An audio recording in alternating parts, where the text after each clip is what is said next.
We interrupt our program to bring you this important message. Hey everybody, it's Joel from Talkn Toys, and today we're going to be doing another figure review. Today I've got Masters of the Universe, Thunder Punch He-Man. So let's sit back, relax, and check this figure out. Okay, so the first thing we're going to go ahead and do is just take a look at the packaging real quick. Of course, it's got a clear plastic here. We've got He-Man, all He-Man'd out in his He-Man-y ways. He's the heroic leader with a power punch. Packed with it's going to be the little Thunder Punch effect, the gold power sword, and a shield. When we look at the box, it just says "Pow, He-Man delivers a Thunder Punch." Very descriptive. And we've got modern posing with retro play. At the top here, we've got, I'm going to lift this up real quick. We've got He-Man in the artwork, and we've got the new logo with the Snake Man. With the Snake Man design on there. So we've got up here we've got the new logo with the Snake Man showing up behind the Masters of the Universe. So neat. I like the front.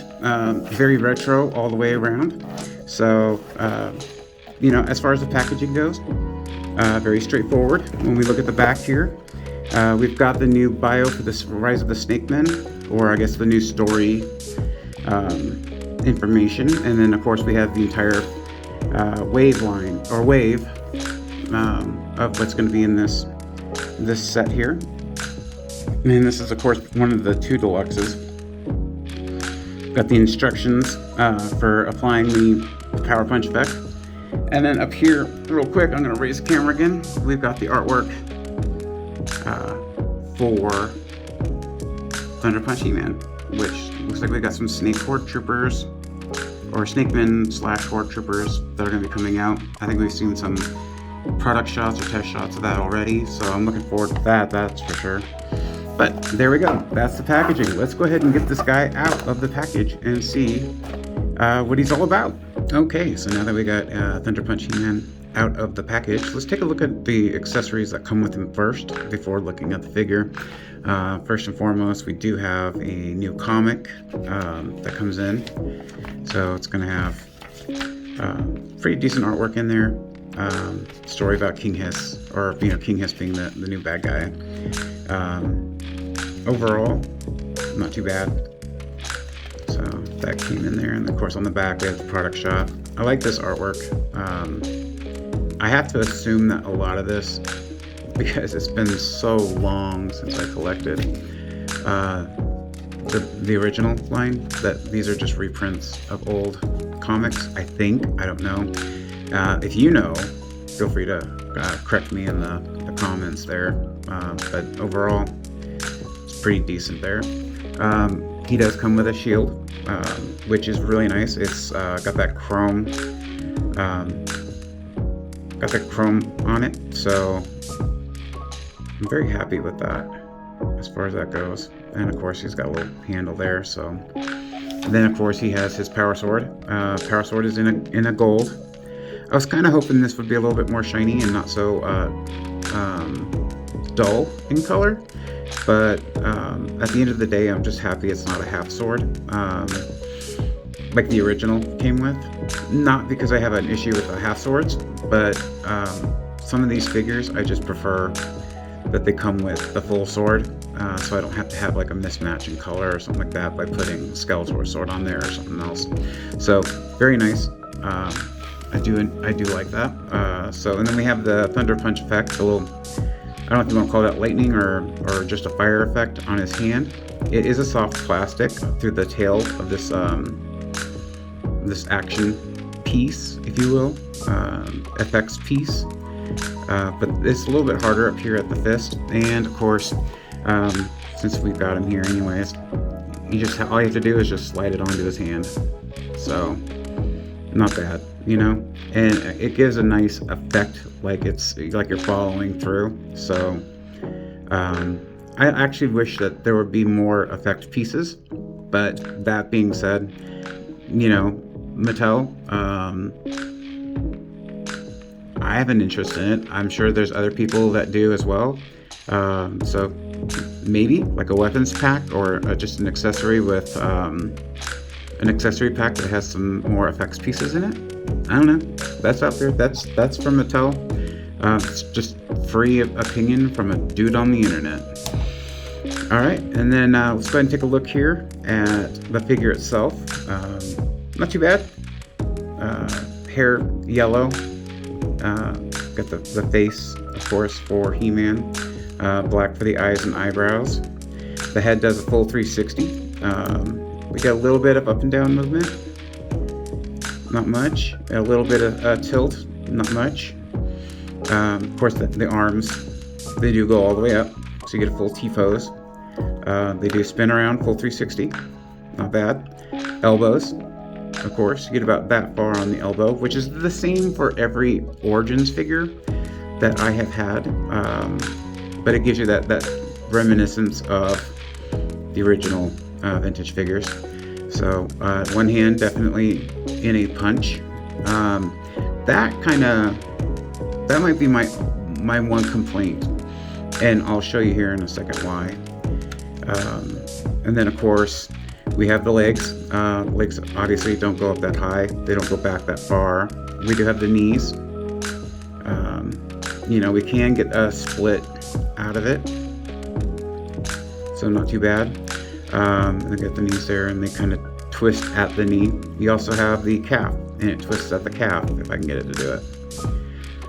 And then ankle up, down, side to side.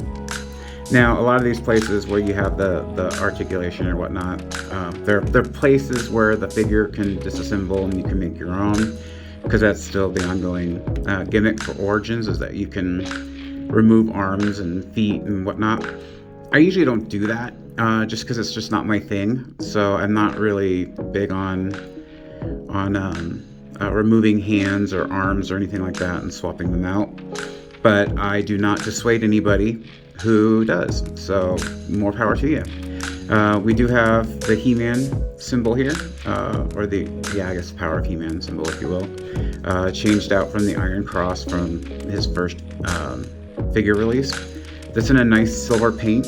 I like that, especially as it sits with the red behind it. And it's a very bright red. I'm not saying it's much brighter than the original, but it is a nice bright red that you got there. We do have the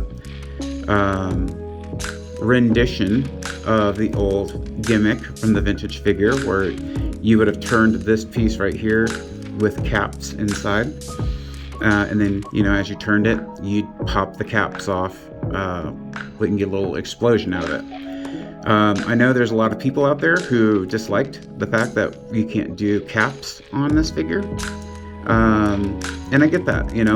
I also get that there's safety concerns and reasons why they probably chose to remove that entire gimmick. Plus, I think it would have to come down to losing a lot of other options, like the switching around of body parts and stuff like that, to facilitate the gimmick inside the body, and then probably having some kind of a metal inside to allow the caps to fire against, because if you're just doing that against plastic, eventually it's going to melt. Now, here's the thing. I don't know if anyone's seen this yet, but in lieu of not being able to use the caps, you do have a power punch option. Now, you can bring them all the way back, and then you get a pop. So I think that's a nice compromise in allowing him to have the feel of a power punch, and it actually sounds like he's got some stink on it, if you will. And then you can bring this back and bam, not bad at all. I like it. Now, you do have the one hand with the grip. There we go. So he's got his shield. Nice. You can put the sword in the shield because there's nowhere to put it on his back like he would have normally had. Now, as I mentioned, my one gripe was with this hand right here, and I did not see an extra hand anywhere hidden in the packaging. So if I wanted him to have his shield in one hand and sword in the other, I can't do that because we don't have the extra hand there. I probably could find a hand to swap it out with, because I think there's another He-Man hand that has an open fist. But like, if I didn't have an extra He-Man that would do that, that would kind of upset me, because I would love to have, you know, a sword and shield in hand. But as it stands, probably when I go to pose him, I'll have to dig up an extra hand, just a flesh-colored hand, to see if I can do that. Because I don't think I'm always going to have the little effect piece over his hand unless I'm doing, you know, like a photo shoot or something like that, and I needed the effects piece. So yeah, that would be the one gripe that I have. We'll go ahead and just grab a quick ruler, and he does stand, unless my ruler is wrong, and it could be. He stands just about 5 3/4 of an inch. Protector versus Dominator, I guess. I don't know, or Tyrant. And then you get the two together. So yeah, I didn't have any extra. I didn't bring the other He-Mans that I have, just to kind of line them up, because I forgot to put them in my bag. So yeah, one thing to note, or to note on that Thunder Punch gimmick, you can take his chest piece off. It's just soft plastic. He's got the little clip right there. So I'm only going to do the one here, but as you can see, the chest is hollowed out, and then I think that the sound kind of reverberates in the plastic here. So not bad. Just I wanted to show you where the sound was coming from, and that, you know, you can actually take this chest piece off if you so want to. So I actually really like this figure. For the first Origins figure that I'm doing a review on, as opposed to the Masterverse already, getting him out of the package, getting to look at him up close, I'm actually really impressed with this figure. I'm really happy I have it for my collection. I'm really happy that I have a chance to share it with you guys.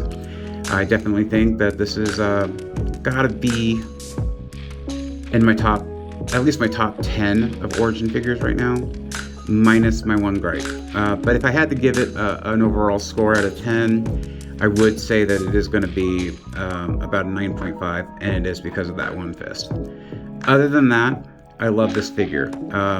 Taking the gimmick aside from the vintage, it doesn't even matter to me, because I like the way that they gave us a compromise for Thunder Punch sound. So that being said, great. If you guys find it, I think it's a welcome addition to anyone's collection, and I want to thank you guys for joining me, and we'll see you on the next one.